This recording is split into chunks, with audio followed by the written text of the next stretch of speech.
सभी भक्तों को ओम साई राम। मैं आपसे साईं बाबा का एक एक्सपीरियंस या उनकी एक और अनुभूति आपको बताना चाहती हूँ।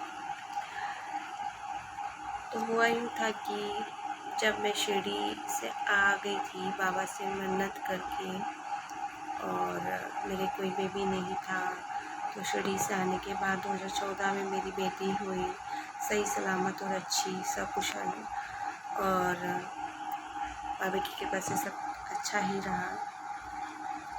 जीवन में शिरडी से आने के बाद तो बाबा ने सब दिन ही बदल दिए, सब कुछ अच्छा ही होता गया, सब परिस्थितियाँ भी अच्छी होती गई।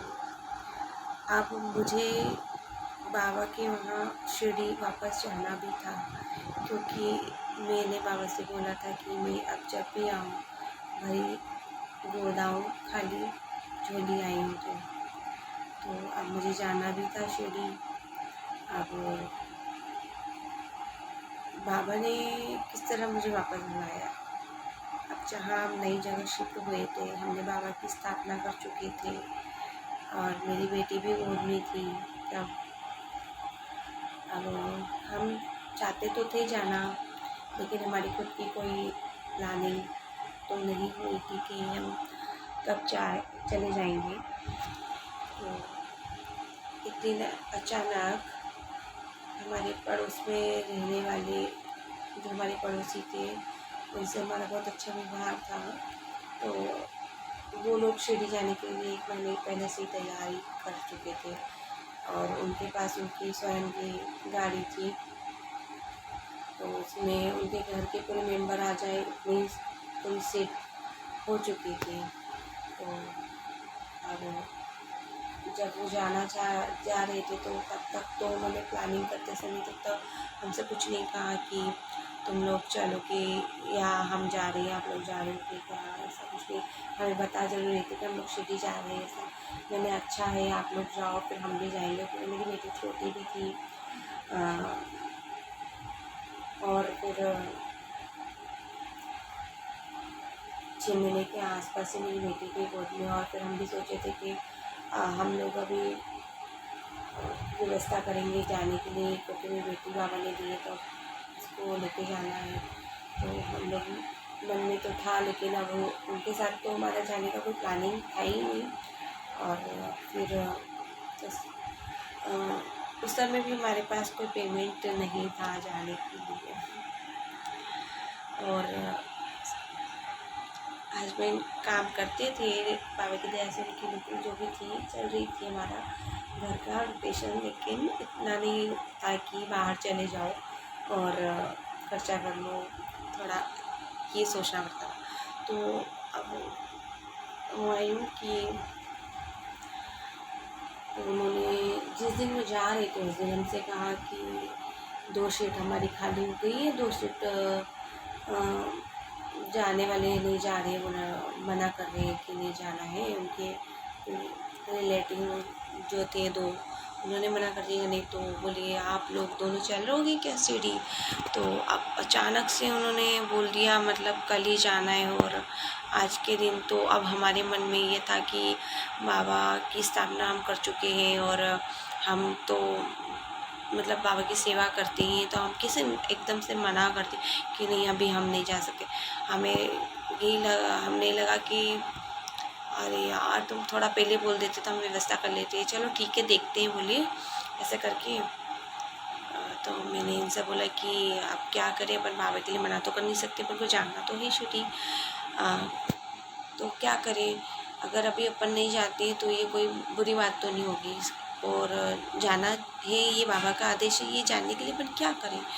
तो मैंने बोला कि एक काम करते हैं अपन ना, बाबा के मंदिर पे जहाँ हमने स्थापना की हुई है तो वहाँ 2 चिट्ठी में डालती हूँ।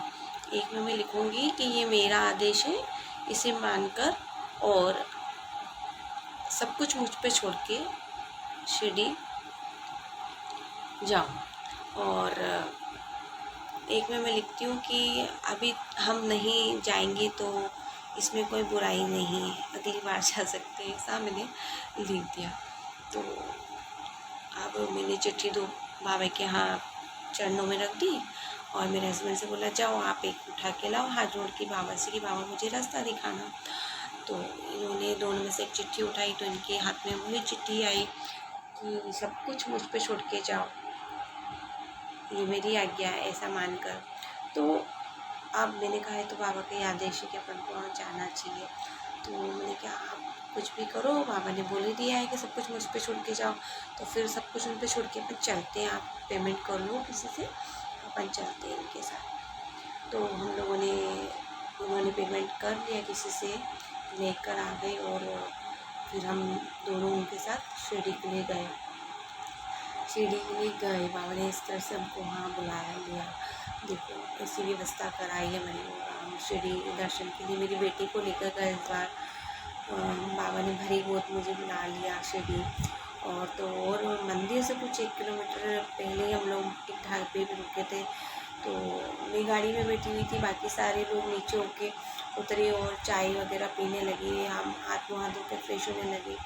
तो मैंने सोचा मैं अपनी बेटी को गोद में लेके थक गई हूँ तो मैं बैठे रहती हूँ, मुझे नहीं जाना नीचे, तब तक मुझे बैठे रहना है। तो थोड़ी देर बाद मेरा मन हुआ कि नहीं इतनी देर हो गई, ये लोग सब नीचे हैं आराम से चाय पी रहे हैं सब, तो मैं भी ज़रा जाके मुँह हाथ धो लेती हूँ और चाय वगैरह पी लेती हूँ। तो फिर मैं 10-1 मिनट बाद मैं गई तो मैं जहाँ मुँह हाथ वगैरह धोने के लिए गए वॉशरूम, तो वहाँ पर से मुझे ना एक छोटा सा हीरा टाइप कुछ चमकता हुआ दिख रहा था। मैंने उसको उठा लिया तो मैंने बाहर आके उनको सबको बताया, मैंने देखो ये तो मुझे मिला है ना, ये ऐसा लग रहा है जैसे ये हीरा हो। तो इन्होंने सब लोग बोला कि अरे फेंक दो, कुछ नहीं, ऐसा तो सब मिलते ही रहता है, फालतू है, फेंक दो। तो मैंने कहा नहीं मेरा मन कर रहा है, मैं इसको अभी रख लेती हूँ, बाद में देख के फेंकेंगे, अगर नहीं भी हुआ तो कोई बात नहीं, मैंने बाबा के यहाँ आए हैं तो कोई भी चीज़ को जब मेरे साथ इतने संकेत होते ना तो मतलब मैं एकदम से किसी चीज़ को इग्नोर भी नहीं कर पाती। तो मैंने कहा नहीं देख के करेंगे, अभी अपन रख लेते हैं। तो ठीक है, मैंने रख लिया, हम सब ने ऐसा बोला फेंक दो, पर मैंने रख लिया। ठीक है, अब हम लोग बाबा के दर्शन करने गए और बाबा के दर्शन हुए अच्छे से, और मेरी बेटी को मैं लेके गई और बाबा को देखते ही इतनी मन को सुकून शांति मिली कि बाबा ने देखो मुझे भरी गोद बुलाया, मेरे सारे दिन अच्छे करे, बाबा की कितनी कृपा हुई है मुझ पर। बाबा ने बहुत ख़राब दिनों से मुझे उबारा है, मैं तो बोल ही नहीं सकती हूँ कि बाबा की कितनी कृपा है मुझ पर। और बाबा हमेशा ही मेरे ऊपर इतनी कृपा रखना चाहिए आप, क्योंकि आपके बिना तो मैं जी नहीं सकती हूँ, ऐसा मैं ऐसे ही बोलूँगी। बाबा कृपा हमेशा आपकी मेरे साथ रखिएगा, और आपको जो याद करते हैं, जो भी आपके भक्त उन सब पे ही आपकी कृपा हो। तो हम लोगों ने अच्छे से दर्शन किए और वहाँ से आए जब घर, तो जब मैंने चेक कराया ना तो वो हीरा डायमंड ओरिजिनल था। तो मेरे हस्बैंड को यकीन नहीं हुआ कि वो ओरिजिनल डायमंड है। तो उन्होंने एक नहीं तीन सुनार को दिखाया, तो तीनों ने कहा कि वो ओरिजिनल डायमंड है। अब बाबा का आशीर्वाद समझ के फिर हमने उसे रख ही लिया कि ये तो बाबा का आशीर्वाद है। बाबा ने बोला था ना कि सब कुछ मुझ पर छोड़ के जाओ, तो देखो। और फिर वहाँ से आने के बाद शिरडी से मेरी बेटी को लेके गई और वापस आई। उसके बाद तो बाबा ने सब कुछ अच्छा ही अच्छा करा हमारे साथ। इनका और अच्छा प्रमोशन हो गया, नौकरी अच्छी हो गई और स्थिति और अच्छी हो गई, इनकी पेमेंट सैलरी बढ़ गई। तो मतलब अब बाबा ने ऐसे दिन कर दिए कि मैं जो बोलूँ वो ले सकती हूँ। अब मुझे कोई खर्चे का डर नहीं रहता है, ऐसा इतना तो बाबा ने कर दिया है। जो पहले दिन थे वो सब बदल दिए। तो बाबा की कितना बड़ा अनुभव है मेरे साथ जीवन में, और साईं किस तरह मेरा जीवन में साथ दे रहे हैं मेरा, और किस तरह सब काम सफल कर रहे हैं, सोच नहीं सकते। और बताने के लिए तो शब्द ही नहीं है उनकी महिमा। ओम साईं राम।